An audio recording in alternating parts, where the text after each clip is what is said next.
ప్రత్యేక రాష్ట్రం ఏర్పడిన తర్వాత మొట్టమొదటి తెలంగాణ సివిల్ సప్లైస్ మంత్రి ఎవరు? ఈటెల రాజేందర్. 1700 కోట్ల అప్పు ఎందుకు చేసిండు? ఏ మిల్లర్లతో కుమ్మక్కైండు?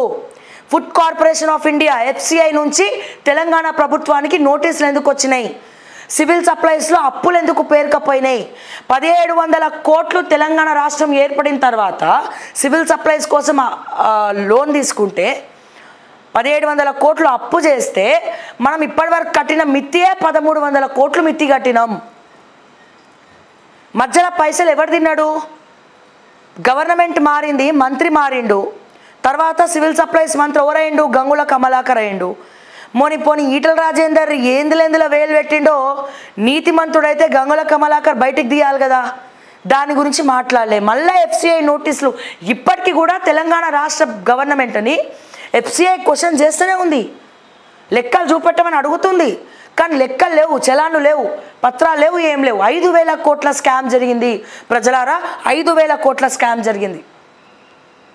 అండ్ ఇప్పుడున్నటువంటి ఉత్తమ్ కుమార్ రెడ్డి గారు సివిల్ సప్లైస్ ఆయనే కదా, ఉత్తమ్ కుమార్ రెడ్డి గారు, మరి ఆయననన్నా మరి మార్పు కావాలి, కాంగ్రెస్ రావాలి, అగరబత్తి రావాలని చెప్పినప్పుడు మరి ఇప్పుడు ఆయన మాట్లాడితే నాకు సొంత ఇల్లు కూడా లేదు, నాకెవరు లేరు, మాకు అసలు ఏ ఆస్తులు వద్దంటాడు. మరి సివిల్ సప్లైస్లో గత పాలకులు చేసినారు, ఈటెల రాజేందర్ చేసిన స్కామ్ దగ్గర నుంచి ప్రతి ఒక్కటి సివిల్ సప్లైస్ శాఖ మంత్రిగా ఉత్తమ్ కుమార్ రెడ్డి బయటికి తీసుకురావాలి కదా.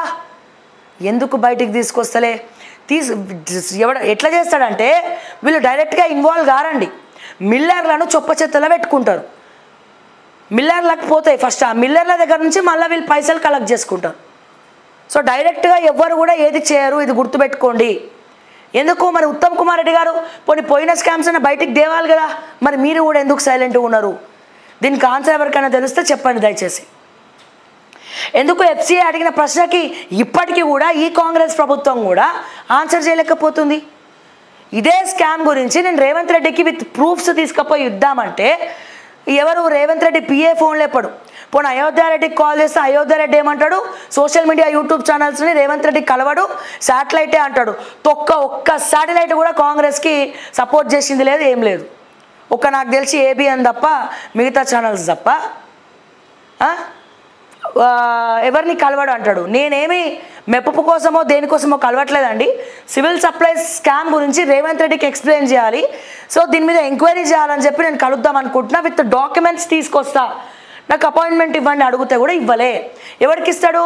బాలకృష్ణకో లేకపోతే మహేష్ బాబుకో, వాళ్ళతో ఫోటోలు దిగొచ్చు మంచిగా. మళ్ళీ ముఖ్యమంత్రి అయితేమో లేదో తెలియదు, నెక్స్ట్ ఇయర్ పీకేస్తారు ముఖ్యమంత్రి పదవి నుంచి.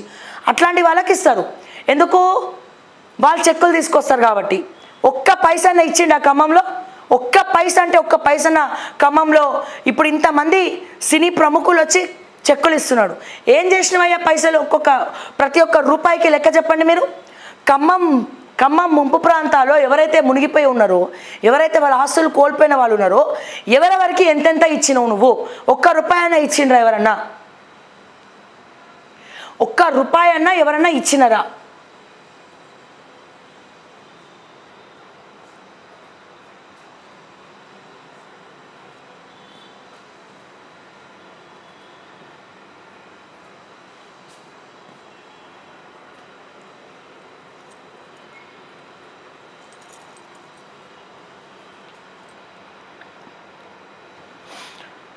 నెక్స్ట్, శభాష్ తెలంగాణ, మొక్కలు నాటడంలో రాష్ట్ర ప్రజల చొరవ అభినందనీయం. ఏక్ పేడ్ మాకే నామ్ లక్ష్యాన్ని మించారు. మన్ కీ బాత్లో ప్రధాని అభినందనలు.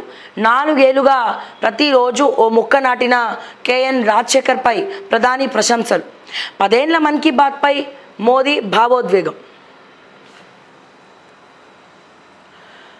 మహా మెట్రో 116 కిలోమీటర్లు, 32,000 కోట్లు. మెట్రో 2వ దశ విస్తరణ DPRలో లెక్క ఖరారు. నాగోల్ ఎయిర్పోర్ట్ అలైన్మెంట్లో స్వల్ప మార్పులు. ఎందుకు మార్పులు చేస్తారు చెప్పాలనా? మార్పులు ఎందుకు చేస్తారు? గత ప్రభుత్వం కూడా చాలా దూరం తీసుకొచ్చింది మెట్రో లైన్ని. అంటే షార్ట్ కట్ లైన్ తీసుకోకుండా చుట్టూ తిప్పి తీసుకొచ్చింది. ఎందుకు మారుస్తారు మెట్రో లైన్? వీళ్ళకి జమ అవుతున్నాయి. మరి ఈ డబ్బులన్నీ గవర్నమెంట్ ఏం చేస్తుంది?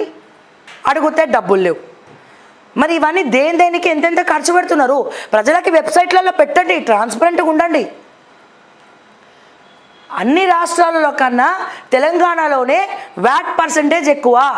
అన్ని రాష్ట్రాల్లో కన్నా మన బండ్ల పెట్రోల్ కొట్టించుకోవాలంటే పైసలు ఎక్కువ, డీజిల్ ఛార్జెస్ ఎక్కువ.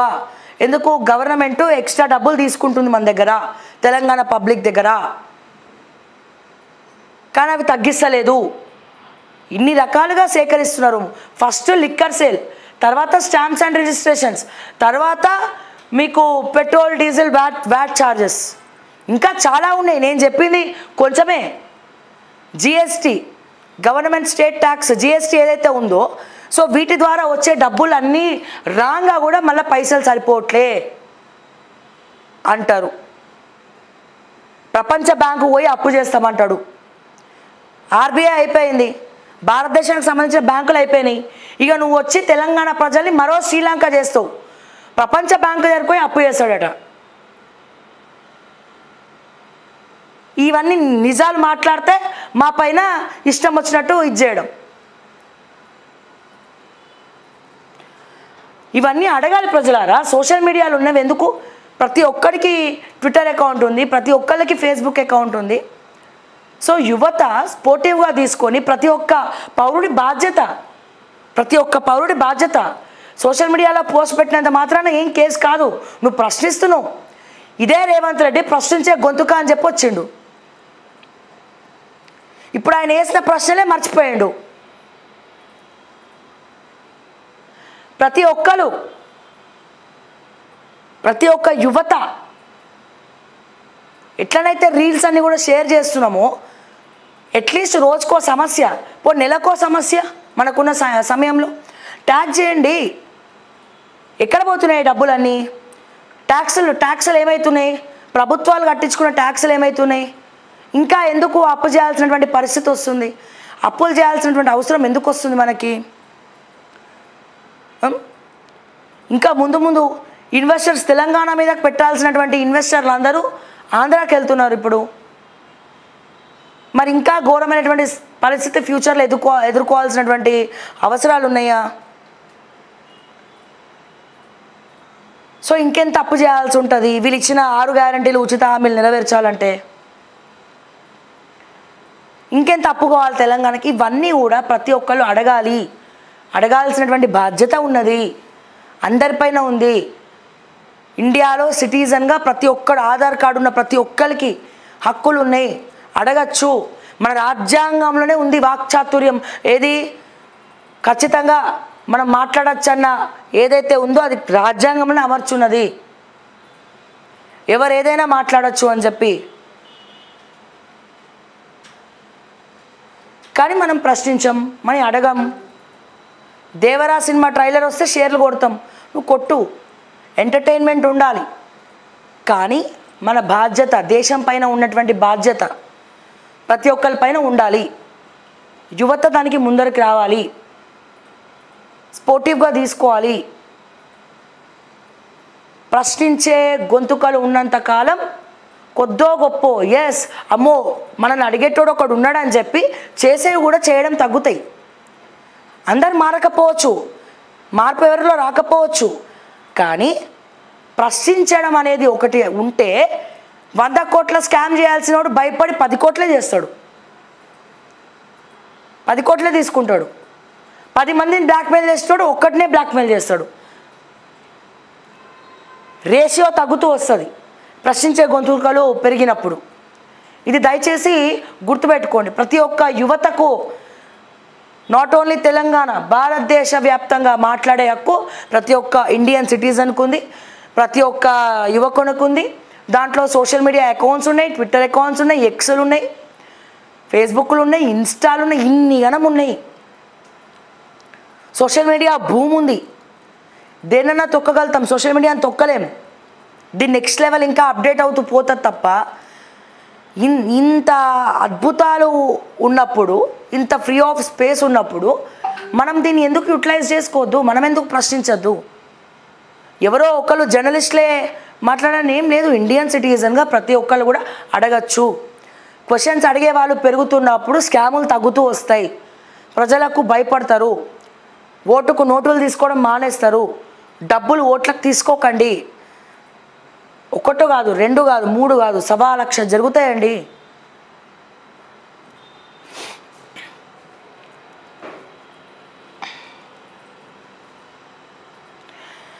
మెట్రో 2వ దశ వివరాలను వెల్లడిస్తున్న ఎండి ఎన్విఎస్ రెడ్డి.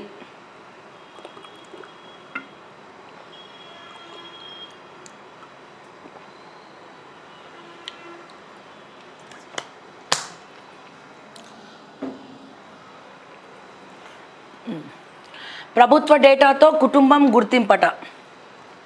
నెక్స్ట్, ఉప్పుడు బియ్యాన్ని తమిళనాడులో అమ్మేశారు.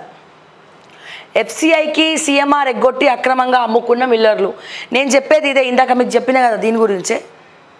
దీని మీద ఎంక్వైరీ చేస్తే విస్తురుపోయే నిజాలు ఉంటాయి. దీంట్లో అన్ని పార్టీస్కి సంబంధించిన వాళ్ళు ఉంటారు, ఎందుకంటే పార్టీలు మారిన వాళ్ళు ఉన్నారు. ఇది గుర్తుపెట్టుకోండి ప్రజలారా. నువ్వు అవినీతి పరుడివి, నువ్వే నిందితుడివి.